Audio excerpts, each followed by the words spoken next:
مفاجأة صادمة وقوية قبل مباراة الأهلي والزمالك في نهائي كأس مصر اللي تحدد إقامته في السعودية.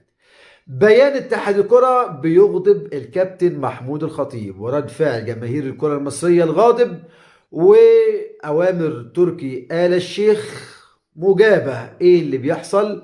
الخطة اتظبطت، كشفها النادي الأهلي، صمت رهيب من اتحاد الكرة، ردود أفعال واسعة على السوشيال ميديا. تعالوا الأول نصلي على الحبيب محمد صلى الله عليه وسلم. ولو أول مرة حضراتكم بتتابعونا، أتمنى من كل قلبي الاشتراك في القناة وتفعيل الجرس والضغط بلاك عشان يصلك كل جديد. النهارده ما في واحد بيشجع كورة سواء أهلاوي أو زملكاوي إلا وإنه بيسأل.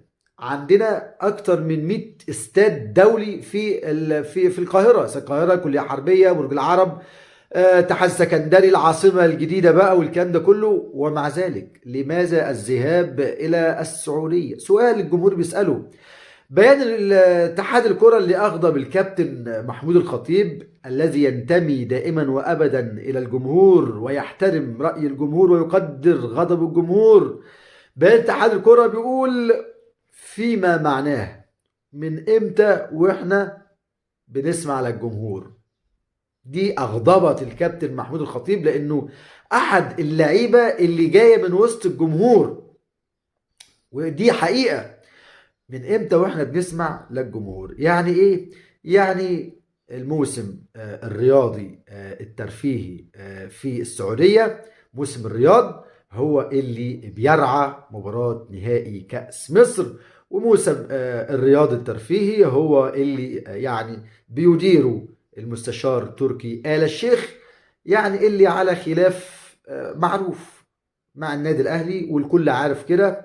والكابتن محمود الخطيب والنادي الاهلي رايحين ارض سعوديه، بلدنا التانية، مفيش خلاف من كده. لكن هذا الشخص مع النادي الاهلي في تجنب. من امتى والسعوديه اللي بتحدد الملعب؟ من امتى والسعوديه اللي بتحدد الحكم؟ من امتى والسعوديه اللي بتحدد الجوائز؟ دي كلها اسئله صمت رهيب في بيان اتحاد الكره لم يجيب عليه. كابتن بيبو بيقول يا جماعة اسمه نهائي كأس مصر، يعني مين المسؤول عن تنظيمه؟ المفروض اتحاد الكورة بصفته اتحاد الكورة المصري والراعي والمسؤول الكبير عن الرياضة المصرية. يا جماعة مين اللي بيحدد الجوائز بتاعته؟ قال لك لا، اصلا المفروض الجوائز للأندية مفيش، ده هو كسب ربح وخلاص، ده احنا واخدينكم نجيب لكم قرشين. الاهلي ما بيشحتش. ده انتم اللي محتاجين القرشين مش النادي الاهلي. خزينه النادي الاهلي بتفوق المليارات، بسم الله الله اكبر، من السياسه العادله والنظام اللي الحقاني حقك. بيان اتحاد الكره للاهلي والزمالك يعتبر بيان سري عشان محدش يعرف، يعني يقبض وانت ساكت. لكن النادي الاهلي لا. الزمالك نادي الكرامه، ربما ساكت محتاج قرشين عشان صفقاته والدنيا تمشي شويه. لكن النادي الاهلي مش محتاج من حد حاجه.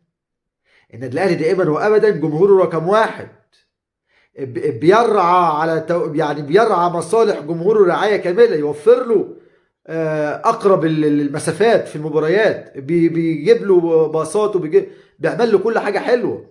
تيجي انت تقول من امتى بنسمع للجمهور؟ كلمه اغضبت الكابتن محمود الخطيب. وكمان عدم توضيح معالم المباراه وتغيير موعدها على حسب ما يحدد المستشار تركي آل الشيخ، صدق او لا تصدق.